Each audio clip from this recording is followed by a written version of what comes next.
I was in prison long before I was in prison, you know, just suffering. Suffering as a kid, suffering as a teenager, suffering as an adult. That feeling that took over me, it didn't do nothing but destroy my life. It debilitated me.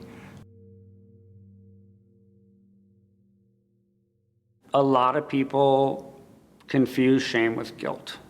Guilt is I made a mistake. Shame is I am the mistake. My shame speaks like this. Oh, you're just a stupid ass bitch. Oh, you're a dumb bitch. Oh, why did you do that? Oh, you're so stupid. Or I'll say like, damn, I'm not good enough. Oh, that's why that bad thing happened to me. I didn't deserve nothing good. And it's that feeling I get that makes me feel like a piece of shit. It makes me feel so small, where I feel like nothing. That's what it is, shame. It damages you. I could think back to that incident in the bathroom when I was a kid. I was in elementary school. I go in a big bathroom, and there's a guy in there. Little punk, what you doing? I'm just in the bathroom. Come here.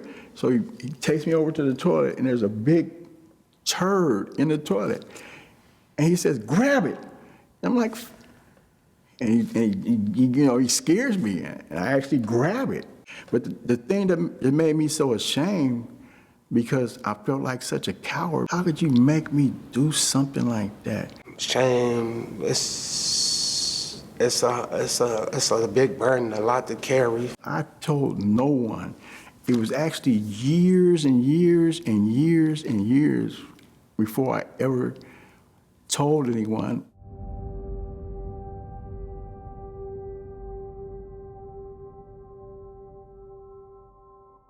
I was physically abused and sexually abused as a kid, and I never told anybody.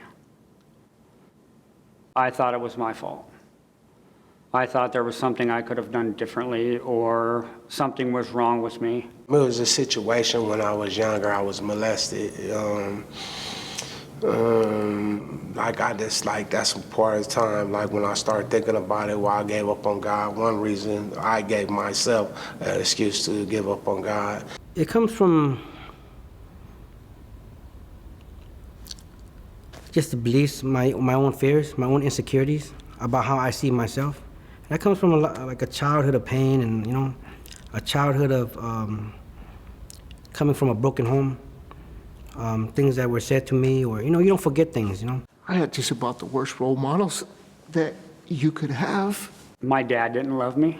Then my father figure, watching him from being the man on the king of the mountain to watching him go through the process that he went through with drugs and just feeling like no love for him, for me, So it was a lot of shameful, embarrassing moments in my life. The fact that I haven't seen my son, who I had custody of since he was born, who I had since he was a little baby. I would have him in my grooming shop, under my desk. And at 6 years old, I had to leave him and go to prison because of my bad decisions. And my daughter, who had just turned 1, I got arrested by the FBI while she was on a custodial visit with me. And I saw that because of my trauma, I traumatized my children. And it was so much shame because I handed it down to another generation. I ended up growing up with a lot of anger, mom going to prison at 5. I don't know, I grew up with a lot of anger, just a lot of anger, a lot of shame, and the way they express that was not to express it, but just go through living life violently. That's what it was.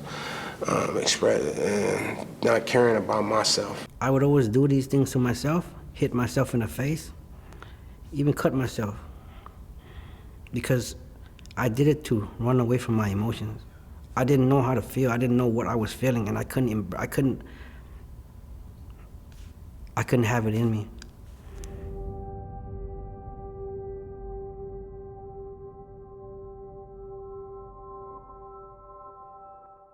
We're talking about like something that is that I'm convinced that is wrong with me, that is so painful and so, I can't let anybody see this, right? The feeling is I gotta hide this. You don't realize that you're locking yourself in that space with this shame that is harming you.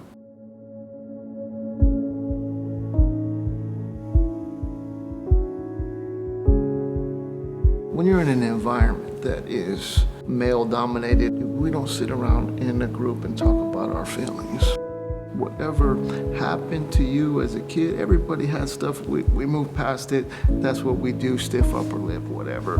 Most dudes have that attitude because they're afraid what other people are gonna think. Other people are gonna think I'm a sissy. But what's the alternative?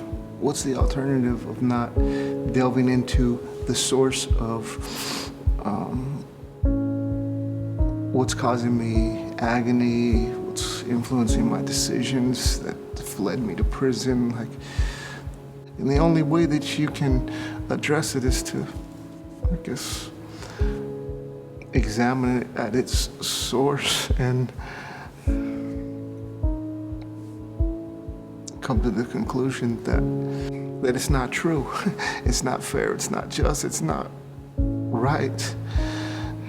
So when I was sexually abused and physically abused as a kid, I didn't have like the life experience or the knowledge or anything to deal with that in a positive way. So I internalized it and I personalized it and it became about me, like I'm no good. And so when those thoughts come, you know, after the sit, you get to look at it from a different perspective. You know, I got to look at some of the things that happened to me from who I am today with my life experience and my knowledge. And it's kind of like, I don't know, watching a movie and being able to edit it. Because now I know that it wasn't my fault. It wasn't my shame to carry.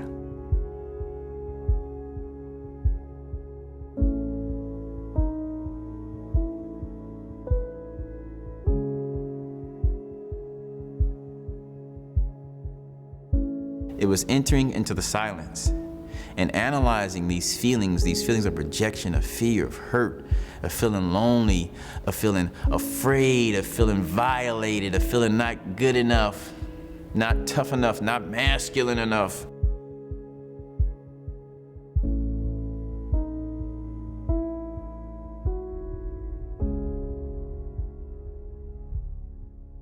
This practice is so transformational for me because what happens is it allows me to connect with something that I believe is the core of every person. I haven't found anyone that went through this centering prayer that did not connect some kind of way to that core essence. And what we find out is that core essence is God's acceptance, unconditional love, and God's understanding for whatever has happened in your life. So all the horrible things that have happened, maybe that you did yourself, it would just pull you away. When you're able to just to sit there, and as God heals it, you start realizing that, you know what, I'm not really that bad of a person. Regardless of anything, God actually loves me. And you can feel that love, I want to call it love, but it's even more than love because it depends on what your concept of love is.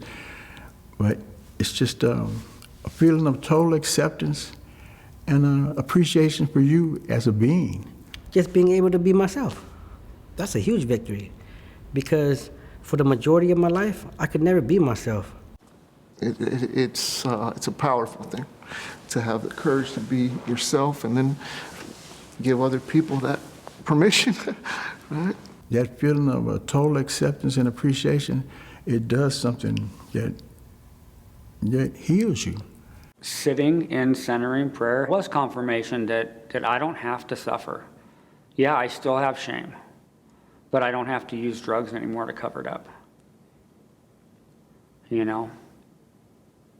I can just sit with it and everything's going to be okay.